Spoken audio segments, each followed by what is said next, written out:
Students, હું Jaydev sir, BM commerce high school Bhavnagar, standard 12 chemistry chapter number 3 એની video lecture સિરીઝમાં આજે આપણું 13મું લેક્ચર છે. આજના લેક્ચરમાં આપણે સેકન્ડરી સેલ એટલે કે જેને આપણે દ્વિતીયક કોષ કહીએ છીએ એની આપણે ચર્ચા કરવાના છીએ. અને આ દ્વિતીયક કોષની અંદર આપણા સિલેબસમાં બે પ્રકારના કોષ છે. એક છે લેડ સંગ્રાહક કોષ અને બીજો છે નિકલ કેડમિયમ સંગ્રાહક કોષ. તો વારાફરતી આપણે આ બંને કોષની ચર્ચા કરીશું. એ પહેલાં આપણે એક વાત યાદ કરી લઈએ કે સેકન્ડરી સેલ એટલે કે દ્વિતીયક કોષ એટલે શું.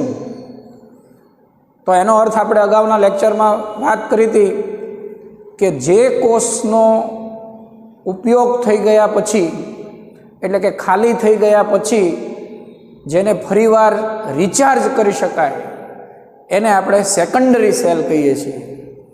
એટલે આજના આ બંને સેલ એવા છે કે જે ખાલી થઈ ગયા પછી એને આપણે રિચાર્જ કરી શકીએ છીએ.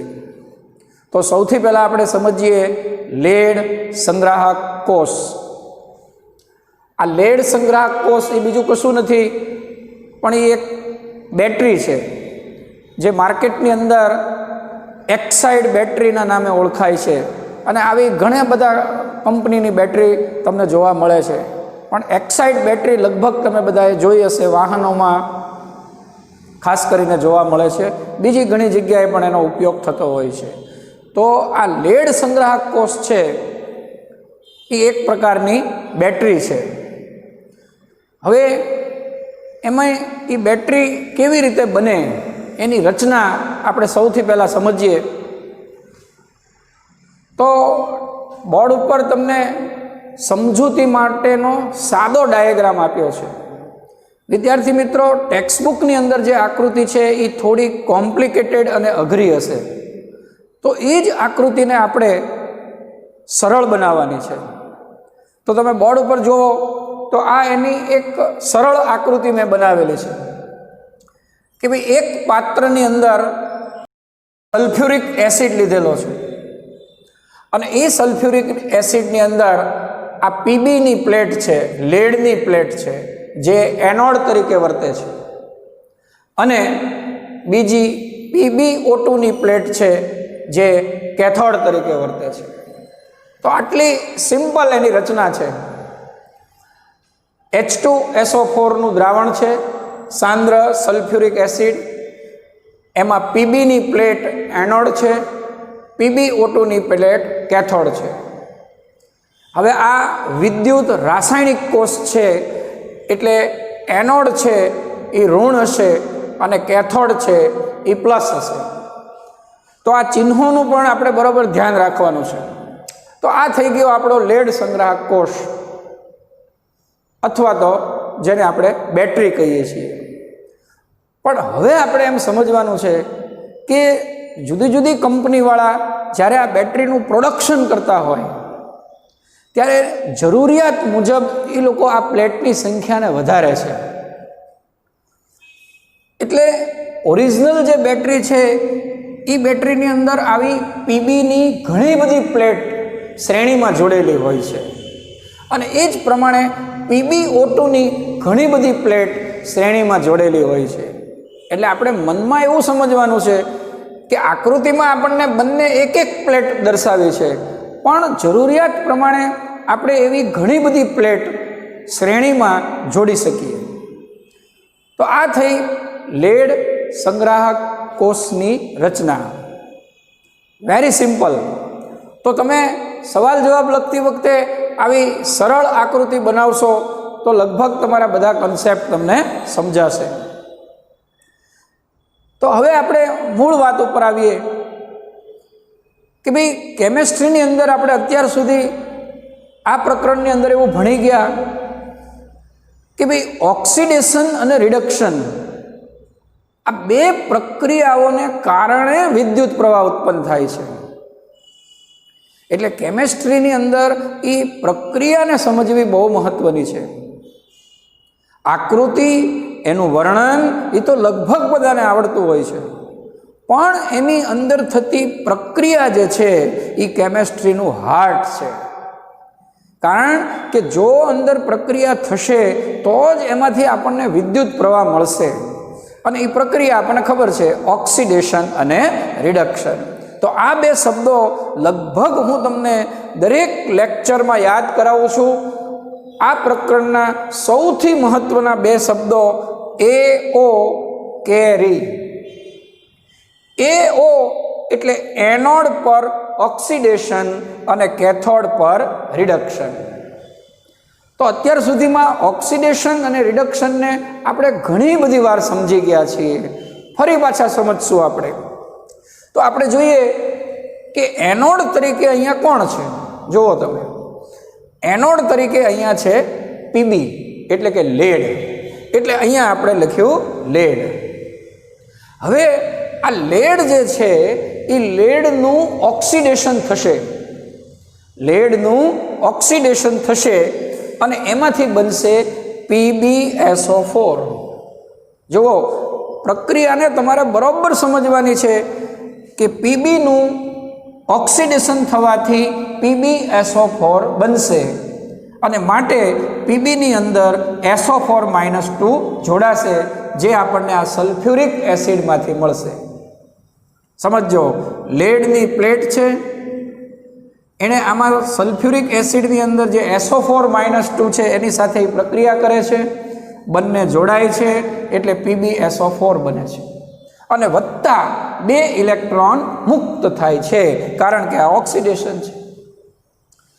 હવે આ ઘણાને મનમાં થાય કે આ 2 જ ઇલેક્ટ્રોન શા માટે મુક્ત થયા? તો એ પણ તમને મેં અવારનવાર સમજાવ્યું છે કે અહીંયા આ પીબી જે છે એનો ઓક્સિડેશન આંક 0 છે. પીબીનો ઓક્સિડેશન આંક 0 છે, જ્યારે અહીંયા પીબીનો ઓક્સિડેશન આંક +2 છે. 0માંથી +2 એટલે 2 નો વધારો, અને 2 નો વધારો એટલે એનો અર્થ કે 2 ઇલેક્ટ્રોન મુક્ત થાય. તો આ પ્રમાણે ઓક્સિડેશનની પ્રક્રિયા આપણે સરળતાથી યાદ રાખી શકીએ, લખી શકીએ. હવે વાત કરીએ કેથોડની. તો આકૃતિમાં કેથોડ તરીકે કોણ છે? PbO2. એટલે વળી પાછું આપણે લખ્યું PbO2 વત્તા SO4-2, અને એમાંથી પણ બનશે PbSO4. એટલે આ વસ્તુ સમજો, બંને પ્રક્રિયાની અંદર નિપજ રૂપે તમને શું મળે છે? PbSO4 એટલે કે લેડ સલ્ફેટ તમને મળે છે. હવે અહીંયા ઓક્સિડેશન આપણે ચેક કરીએ તો PbO2માં પીબીનો ઓક્સિડેશન આંક +4, અને અહીંયા પીબીનો ઓક્સિડેશન આંક +2. તો જુઓ તમે, 4માંથી 2 એટલે 2 નો ઘટાડો. સમજાય છે બરાબર? ઓલી પહેલી પ્રક્રિયામાં 2 નો વધારો થયો એટલે આપણે 2 ઇલેક્ટ્રોન જમણી બાજુ લખ્યા. આ પ્રક્રિયામાં 2 નો ઘટાડો થયો એટલે કે રિડક્શન થયું, અને રિડક્શન એટલે કે 2 ઇલેક્ટ્રોન મેળવશે, અને એટલે આપણે આમાં 2 ઇલેક્ટ્રોન ડાબી બાજુ લખીએ છીએ.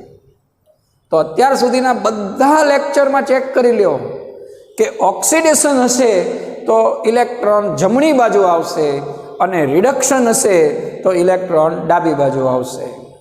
તો આ 3 વસ્તુ આપણને સમજાઈ ગઈ. PbO2, SO4-2 2 ઇલેક્ટ્રોન, PbSO4 વત્તા 2H2O. હવે દરેક પ્રક્રિયાને આપણે સંતુલિત કરવી બહુ જરૂરી હોય છે. પ્રક્રિયા સંતુલિત થવી જોઈએ, અને એ આપણે 11મા ધોરણમાં ઘણી બધી પ્રેક્ટિસ કરી છે.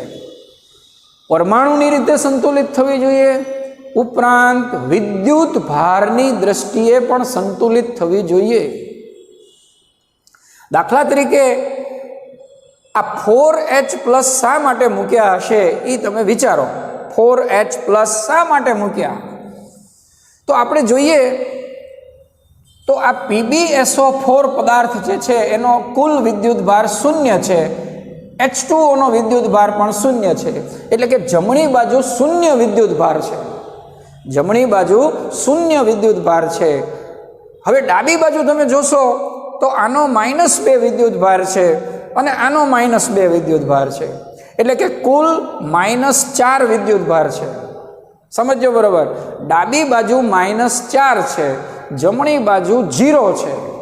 જો મારે બંને બાજુ વિદ્યુત ભાર સરખા કરવા હોય તો ડાબી બાજુ મારે +4 કરવું પડશે, અને એટલા માટે આપણે આ મૂક્યું 4H+। એટલે હવે આ -4 અને +4 એટલે કે શૂન્ય વિદ્યુત ભાર ડાબી બાજુ થઈ ગયો, એ જ પ્રમાણે શૂન્ય વિદ્યુત ભાર જમણી બાજુ થઈ ગયો। તો આમ આપણે જે આ પ્રક્રિયા લખીએ છીએ, જો મોટા ભાગનાને શું થાય છે કે પેપરની અંદર પોતાને આમ લખતા આવડે એટલે એવું માની લે કે મારું પેપર ખૂબ સારું ગયું અને મારે સરસ માર્ક આવશે, પણ એ તમારા લખાણની અંદર જો કોઈ ભૂલ હશે તો તમારા માર્ક્સ કપાશે। અને એટલે આપણે જે કાંઈ લખીએ છીએ એને ચેક કરી લેવાનું છે।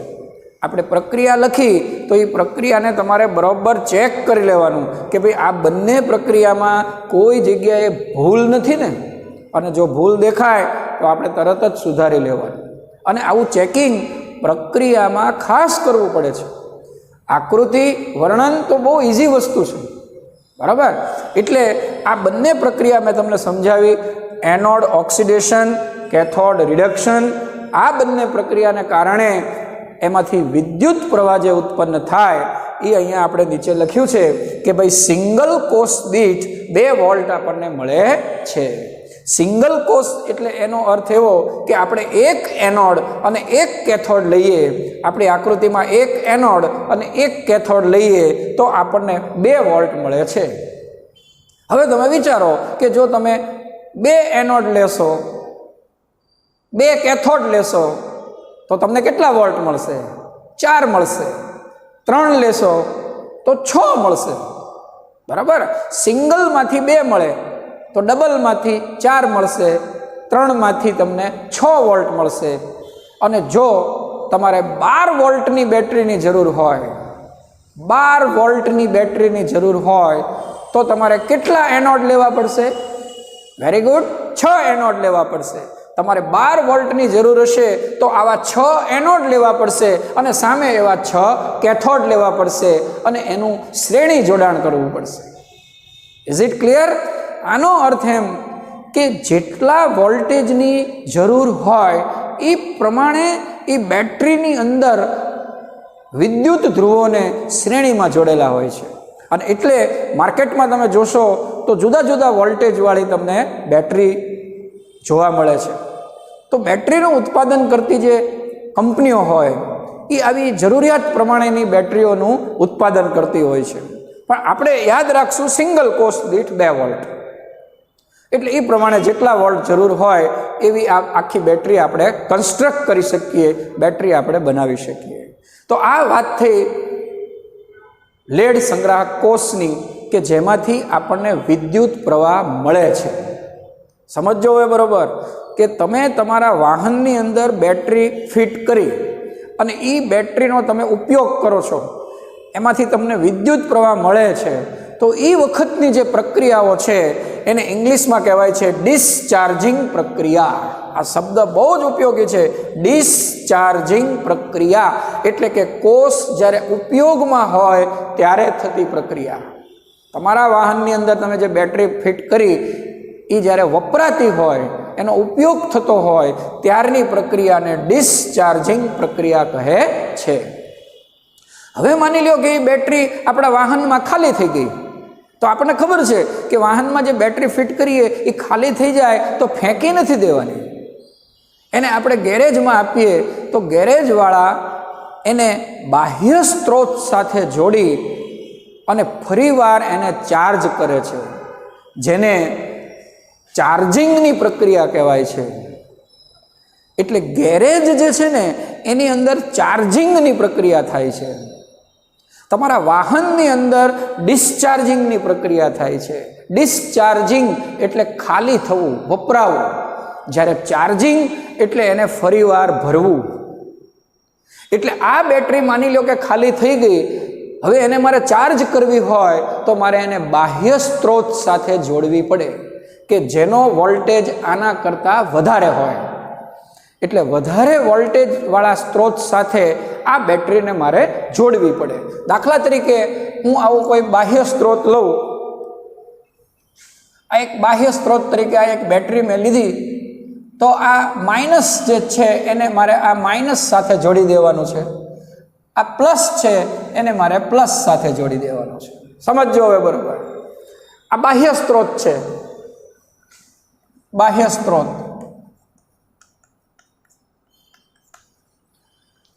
માઇનસને તમારે માઇનસ સાથે જોડી દેવાનું, પ્લસને પ્લસ સાથે જોડી દેવાનું. પણ અહીંયા સાયન્સ સમજો કે હવે તમે બહારથી વિદ્યુત પ્રવાહ અંદર દાખલ કરો છો. હવેનો મુદ્દો ખાસ સમજવાનો છે કે તમે બહારથી વિદ્યુત પ્રવાહ દાખલ કરો છો એટલે હવે આ વિદ્યુત વિભાજન કોષ થઈ જશે. જે પહેલા વિદ્યુત રાસાયણિક કોષ હતો એ હવે વિદ્યુત વિભાજન કોષ થઈ જશે. અને વિદ્યુત વિભાજન કોષની અંદર તમે યાદ કરો તો માઇનસ જે હોય એ કેથોડ હોય છે અને પ્લસ જે હોય એ એનોડ હોય છે. આ વસ્તુ તમારે ખાસ સમજવાની છે કે હવે આપણો કોષ વિદ્યુત વિભાજન કોષ થઈ ગયો. એટલે માઇનસ હતું એ કેથોડ બની ગયું અને પ્લસ હતું એ એનોડ બની ગયું અને વિરુદ્ધ દિશામાં પ્રક્રિયા થશે. બરાબર છે? ડિસ્ચાર્જિંગમાં જે પ્રક્રિયા થતી હોય એના કરતાં વિરુદ્ધ દિશામાં પ્રક્રિયા થશે. એનોડ હશે એ કેથોડ બની જશે અને કેથોડ હશે એ એનોડ બની જશે. આ વસ્તુ તમે બરાબર સમજો. પહેલાં આપણે જે લખ્યું છે આ પીળા અક્ષરે જે લખ્યું છે, પીળા અક્ષરે એ વિદ્યુત રાસાયણિક કોષ છે અને નીચે આ વ્હાઇટ અક્ષરે આપણે લખ્યું એ હવે વિદ્યુત વિભાજન કોષ થઈ ગયો. અને એટલા માટે તમે જોઈ લો વિદ્યુત વિભાજન કોષમાં એનોડ પ્લસ છે અને કેથોડ માઇનસ છે. તો આ બે બાબતો તમારે ખાસ યાદ રાખવાની છે જે મેં બોર્ડ ઉપર લખેલી છે કે ભાઈ જ્યારે ચાર્જિંગ કરીએ ત્યારે પ્રતિગામી પ્રક્રિયા થાય. એક આ યાદ રાખો કે ચાર્જિંગ વખતે પ્રતિગામી પ્રક્રિયા થાય એટલે કે વિરુદ્ધ પ્રક્રિયા થાય. બીજી વાત, એનોડ હોય તે કેથોડ બની જાય અને કેથોડ હોય તે એનોડ બની જાય. આ બે વસ્તુ તમારે બહુ જ ગંભીરતાપૂર્વક યાદ રાખવાની છે. અને પરીક્ષામાં આવી જ બધી ભૂલ થતી હોય છે કે તમને ડિસ્ચાર્જિંગ પ્રક્રિયા પૂછે ત્યારે આપણે આ ડિસ્ચાર્જિંગ પ્રક્રિયા લખવાની, પણ જો હવે તમને ચાર્જિંગ પ્રક્રિયા પૂછે તો એ વખતે તમારે આ બે વસ્તુ ધ્યાનમાં રાખવાની કે આ AO હતું, જે સમજો બરોબર, આ AO હતું એ હવે શું બની ગયું? કેરી બની ગયું. અને આ પ્રક્રિયા વિરુદ્ધ થઈ ગઈ. એટલે જમણી બાજુનું ડાબી બાજુ, ડાબી બાજુનું જમણી બાજુ. એટલે પહેલાં તો આ શબ્દ બદલી નાખો. AO છે એની જગ્યાએ મેં લખ્યું જો કેરી. બરાબર? અને આ પ્રક્રિયાને આમ ઉલટી કરી નાખી, જોઈ લો તમે બરાબર. અને આ કેરી હતું ત્યાં મેં લખી નાખ્યું AO અને આ બીજી પ્રક્રિયાને મેં ઉલટી કરી નાખી.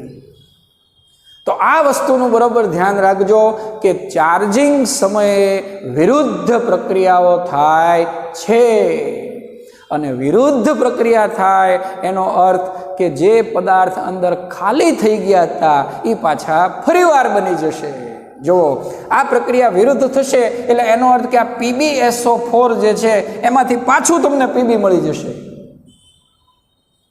PbSO4માંથી પાછું Pb મળી જશે અને અહીંયા PbSO4માંથી પાછું તમને PbO2 મળી જશે. એટલે એ વસ્તુ અહીંયા સમજાવી છે કે PbSO4માંથી પાછું Pb મળી જાય, અહીંયા PbSO4માંથી પાછું PbO2 મળી જાય. એટલે જે વસ્તુ તમે ખાલી કરી નાખી હતી એ પાછી ભરાઈ જાય. આને આપણે કહીએ ચાર્જિંગ. ચાર્જિંગનો અર્થ થાય ભરવું. આપણે મોબાઈલને ચાર્જ કરીએ છીએ, મોબાઈલની બેટરી ખાલી થઈ જાય એટલે આપણે મોબાઈલને ચાર્જ કરીએ એટલે કે અંદર ફરી પાછો બધો વિદ્યુત પ્રવાહ દાખલ કરીએ છીએ. તો આ કોષની અંદર આ બે વસ્તુ તમારે ખૂબ ધ્યાન રાખવાની છે કે ડિસ્ચાર્જિંગ પ્રક્રિયા અને ચાર્જિંગ પ્રક્રિયા. તો ડિસ્ચાર્જિંગ એ વિદ્યુત રાસાયણિક કોષ છે, જ્યારે ચાર્જિંગ એ વિદ્યુત વિભાજન કોષ છે. આટલી વસ્તુ જો તમે બરાબર ધ્યાન રાખશો તો તમને કોઈ તકલીફ પડશે નહીં. ખરેખર તો તમારે આ બે પ્રક્રિયા જ યાદ રાખવાની છે, પછી ઓલામાં તો ખાલી ઉલટું કરવાનું છે. પણ એ વખતે તમને ધ્યાન હોવું જોઈએ કે એનોડ છે એ કેથોડ બની જશે, કેથોડ છે એ એનોડ બની જશે. અને એ પ્રમાણે અહીંયા ચિહ્નો મેં તમને સમજાવ્યા, એ ચિહ્નોનો પણ તમારે ખ્યાલ રાખવાનો. તો મારા ખ્યાલથી આટલું બધાને બરાબર સમજાઈ ગયું. આ હવે આપણે અહીંથી જવા દઈએ. આ સમજવા માટે આપણે લખ્યું છે, આ આપણી મૂળભૂત આકૃતિ છે. તો આટલી વસ્તુ તમારે લેડ સંગ્રાહક કોષમાં બરાબર સમજવાનું છે, એની રચના, એની આકૃતિ અને એનું વર્ણન. તો આ મેં તમને ક્લિયર કર્યું. આ ડિસ્ચાર્જિંગ અને ચાર્જિંગ શબ્દ પણ સમજાવ્યા. ટૂંકમાં કહીએ તો બેટરી જ્યારે આપણા વાહનની અંદર હોય, વપરાતી હોય, ત્યારે એ ડિસ્ચાર્જિંગ કહેવાય. અને તમે જ્યારે એને ગેરેજમાં આપો ત્યારે એને ચાર્જિંગ કહેવાય. વાહનની અંદર એ વિદ્યુત રાસાયણિક કોષ હોય, ગેરેજમાં એ વિદ્યુત વિભાજન કોષ થઈ જાય. તો આ આપણા બે કન્સેપ્ટ આ પ્રકરણના જે છે એ આપણે ખૂબ સરસ રીતે સમજ્યા છીએ. આપણી કોઈ જગ્યાએ આમાં ભૂલ ન થાય એનું ધ્યાન રાખવાનું. બીજું કે જ્યારે ચાર્જિંગ કરતા હોઈએ ત્યારે જરૂર જણાય તો એમાં યોગ્ય સાંદ્રતાવાળો સલ્ફ્યુરિક એસિડ પણ ઉમેરવામાં આવે છે. કારણ કે સલ્ફ્યુરિક એસિડ જે છે એ તમે અહીંયા જુઓ તો સલ્ફ્યુરિક એસિડમાંથી પાણી બને છે. તમે જુઓ સલ્ફ્યુરિક એસિડ જે છે એમાંથી પાણી બને છે, અને પાણીને કારણે સલ્ફ્યુરિક એસિડની જે સાંદ્રતા છે, જે એની ઘનતા છે, એ થોડી ઘટી જાય. અને એટલે જ્યારે ચાર્જિંગ કરીએ ત્યારે જરૂર જણાય તો એમાં યોગ્ય સાંદ્રતાવાળો સલ્ફ્યુરિક એસિડ પણ ઉમેરવામાં આવે છે. અને પછી એને બાહ્ય સ્ત્રોત સાથે જોડી અને એને ચાર્જ કરવામાં આવે છે.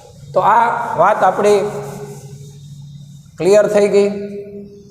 બહુ સરસ રીતે આપણે સમજી ગયા ડિસ્ચાર્જિંગ અને ચાર્જિંગ. હવે આવો જ એક બીજો કોષ છે જે અત્યારે ખૂબ વપરાય છે, નિકલ કેડમિયમ સંગ્રાહક કોષ, કે જે નિકલ અને કેડમિયમમાંથી બનેલો છે. હવે આ કોષ જે છે ને એની રચના થોડીક કોમ્પ્લિકેટેડ છે, અને એ લેડ સંગ્રાહક કોષ કરતાં થોડો કોમ્પેક્ટ છે. આનો ફાયદો એ છે કે એ કોમ્પેક્ટ છે. લેડ સંગ્રાહક કોષ થોડો મોટો આવે, બેટરી થોડીક મોટી આવે, જ્યારે આ નિકલ કેડમિયમની બેટરી છે એ સ્મોલ સાઇઝની આવે, એટલે કોમ્પેક્ટ છે. એની રચના પણ થોડીક કોમ્પ્લિકેટેડ છે. ટેક્સ્ટબુકની આકૃતિ જોશો તો ઘણાને સમજાતું જ નથી કે આ આકૃતિમાં શું કહેવા માગે છે. એટલે આપણે એ આકૃતિને અહીંયા સરળ સ્વરૂપે રજૂ કરી છે. તો તમારે આવી બધી આકૃતિ તમારી નોટમાં ડ્રો કરી લેવાની કે ભાઈ એક્ઝામમાં જ્યારે તમે પરફોર્મ કરતા હો ત્યારે તમારે આવી સરળ આકૃતિ દોરવાની છે. તો જોઈએ આપણે આકૃતિ. તો આ નિકલ કેડમિયમની રચના કેવી રીતે થાય? તો એમાં એક આવું પાત્ર છે. જો આ પાત્ર મેં દોર્યું છે, અને એ પાત્રની અંદર આ વચ્ચે તમને જે યલો કલરનું દેખાય છે એ એક નિષ્ક્રિય રોડ છે. સમજો બરોબર. આ વચ્ચેના ભાગમાં એક નિષ્ક્રિય રોડ છે. નિષ્ક્રિય રોડ એટલે દાખલા તરીકે ગ્રેફાઇટ, કે જે પોતે પ્રક્રિયામાં ભાગ લેતો નથી. એટલે આ રોડ એવો છે કે જે પોતે પ્રક્રિયામાં ભાગ લેતો નથી. આટલા બધી આ કોષ આપણે સમજ્યા. તો હવે આપણા મગજમાં એક વાત તો ક્લિયર થઈ ગઈ કે ભાઈ આના મુખ્ય બે અંગ છે. એક છે એનોડ અને બીજો છે કેથોડ. બરાબર? તમે કોઈ પણ કોષમાં જુઓ તો આ બે વસ્તુ હોય છે, એનોડ અને કેથોડ. અને ત્રીજું હોય છે વિદ્યુત વિભાજ્ય. જેમ આમાં આપણે સલ્ફ્યુરિક એસિડ લીધું, એ વિદ્યુત વિભાજ્ય કહેવાય. આમ ત્રણ વસ્તુ હોય છે. આ કોષની રચના કેવી રીતે કરી લોકોએ સમજો બરાબર, કે એમણે આ નિષ્ક્રિય રોડ જે છે એ નિષ્ક્રિય રોડ ઉપર સૌથી પહેલાં એમણે આ એનોડનું પડ છે એ વીંટાળ્યું. જો આ વ્હાઇટ કલરનું જે દેખાય છે એ એનોડનું પડ છે, જે કેડમિયમનું બનેલું છે. એટલે આ નિષ્ક્રિય રોડની ફરતે એનોડનું પડ જે કેડમિયમનું બનેલું છે, અને આ ત્રીજું પડ તમને દેખાય છે આ યલો ટપકાવાળું, એ કેથોડનું પડ છે જે નિકલ હાઇડ્રોક્સાઇડનું બનેલું છે, અને વચ્ચે આ કેસરી કલરનું તમને જે દેખાય છે આ કેસરી કલરનું એ સેપરેટર છે. સેપરેટર એટલે કે જે એનોડ અને કેથોડને સેપરેટ રાખવાનું કામ કરે છે. તો જો ટેક્સ્ટબુકની આકૃતિ આપણને અઘરી દેખાશે, પણ આ આકૃતિમાં તમને ક્લિયર સમજાઈ જશે કે તમારે એક નિષ્ક્રિય રોડ લેવાનો છે અને એ રોડની ફરતે 3 પડ વીંટાળવાના છે. દાખલા તરીકે હું તમને સમજાવું તો આ માની લ્યો કે એક નિષ્ક્રિય રોડ છે, તો એની ફરતે એક એનોડનું પડ તમારે વીંટાળવાનો છે. આમ એની કન્સ્ટ્રક્શન થાય છે કે આ નિષ્ક્રિય રોડ એની ફરતે એનોડનું પડ તમે વીંટાળી દો. એનોડનું પડ વીંટાળ્યા પછી બીજું સેપરેટરનું પડ વીંટાળી દો. સેપરેટર પછી કેથોડનું પડ વીંટાળી દો. આ તમારો કોષ બની ગયો. એટલે આ બધી વસ્તુ આપણે મગજમાં સમજવાની છે કે ભાઈ આ નિષ્ક્રિય રોડ થઈ ગયો, એની ફરતે આપણે એનોડનું પડ વીંટાળ્યું, પછી બીજું સેપરેટરનું પડ વીંટાળ્યું અને ત્રીજું કેથોડનું પડ વીંટાળ્યું. આટલું સિમ્પલ છે જે આપણને આ આકૃતિ પરથી સમજાશે. એટલે આકૃતિમાં મેં આ રોડ દેખાડ્યો છે, આ 3 પડ દેખાડ્યા છે. પહેલું એનોડનું પડ, પછી સેપરેટરનું પડ, પછી કેથોડનું પડ. કોકને એમ થાય કે પહેલાં આપણે કેથોડ લેવો છે, સેપરેટર, એનોડ, ક્રમ કોઈ પણ રાખી શકાય. Is it clear? નિષ્ક્રિય રોડની ફરતે 3 પડ વીંટાળવાના છે. એક એનોડનું પડ, પછી સેપરેટરનું પડ અને પછી કેથોડનું પડ. તો આ રીતે નિકલ કેડમિયમ સંગ્રાહક કોષ બને છે અને એ એકદમ કોમ્પેક્ટ બને છે. અને વિદ્યુત વિભાજ્ય તરીકે એમાં KOH હોય છે. વિદ્યુત વિભાજ્ય તરીકે એમાં KOH હોય છે, પોટેશિયમ હાઇડ્રોક્સાઇડ. જેમ આમાં સલ્ફ્યુરિક એસિડ આપણે લીધું, જો આમાં પણ જોઈ લો તમે એનોડ, કેથોડ, સલ્ફ્યુરિક એસિડ, એમ આની અંદર છે એનોડ, કેથોડ, KOH. આ 3 વસ્તુ તમારે ખાસ યાદ રાખવાની છે. એનોડ, કેથોડ અને વિદ્યુત વિભાજ્ય. અને વચ્ચે આ એક સેપરેટર છે કે જે એને સેપરેટ રાખવાનું કામ કરે છે. અહીંયા તો ઓલરેડી સેપરેટ છે જ, જ્યારે અહીંયા આવું સેપરેટર મૂકેલું છે. એવું આપણે અગાઉ જો તમને યાદ હોય તો અગાઉના લેક્ચરમાં મર્ક્યુરી કોષની અંદર પણ એવું એક સેપરેટર મૂક્યું હતું. તો એ જ પ્રકારનું સેપરેટર આમાં પણ આપણે મૂકવામાં આવે છે. તો આ થઈ ગઈ નિકલ કેડમિયમ સંગ્રાહક કોષની રચના. હવે જોઈએ એની પ્રક્રિયા. તો પ્રક્રિયામાં આપણને ખબર છે AO કેરી. વળી પાછા આ જ શબ્દો આવ્યા, AO કેરી. તમે આકૃતિમાં જુઓ કે ભાઈ એનોડ કોણ છે, તો આ વસ્તુ આપણે ભૂલવાની નથી કે એનોડ કોણ છે? CD. એટલે એનોડ ઉપર આ CD લખ્યું, એનું ઓક્સિડેશન થશે એટલે CDO બનશે. વળી પાછું જોઈ લો 0 માંથી +2 થયું. આ વસ્તુ આપણે ખાસ બધી જગ્યાએ સમજવાની છે કે CD છે એ 0 માંથી +2 થયું એટલે એણે 2 ઇલેક્ટ્રોન ગુમાવ્યા.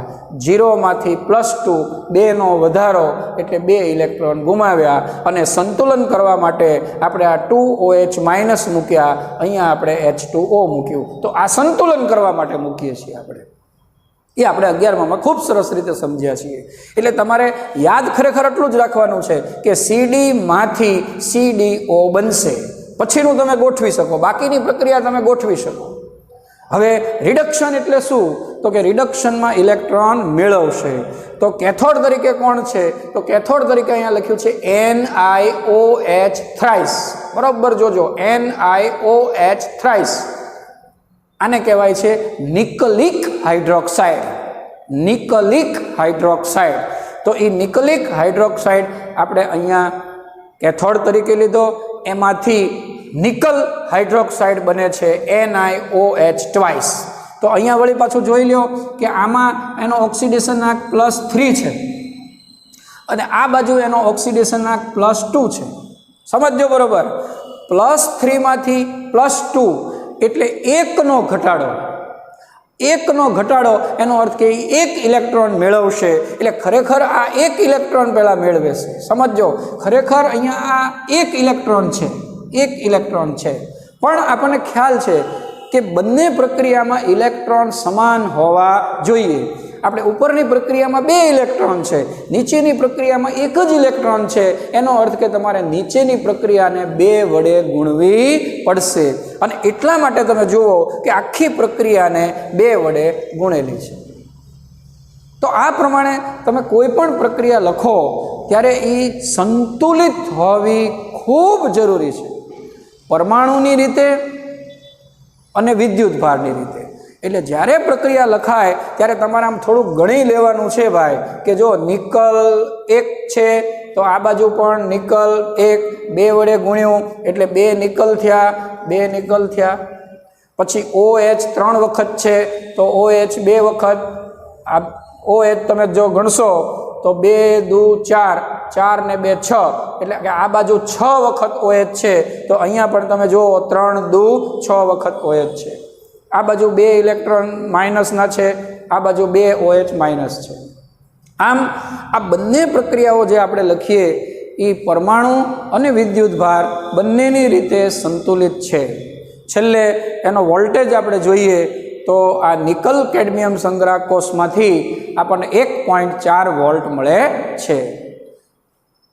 આ લેડ સંગ્રાહક કોષની સરખામણીમાં આ નિકલ કેડમિયમ સંગ્રાહક કોષ જે છે એ કોમ્પેક્ટ છે, એનું આયુષ્ય પણ વધારે છે. આની સરખામણીમાં આનું આયુષ્ય પણ વધારે છે, પણ આનો ઉત્પાદન ખર્ચ થોડો વધારે છે. અને એટલે લેડ સંગ્રાહક કોષ વધુ ઉપયોગમાં લેવાતો હોય છે. નિકલ કેડમિયમ કોષ આપણને બહુ ઓછી જગ્યાએ જોવા મળે છે. તો આજના આ બંને સેકન્ડરી સેલ છે એ આપણે સરસ રીતે સમજી ગયા. હવે પછીની વાત આપણે નેક્સ્ટ એપિસોડમાં કરશું. Thanks to all.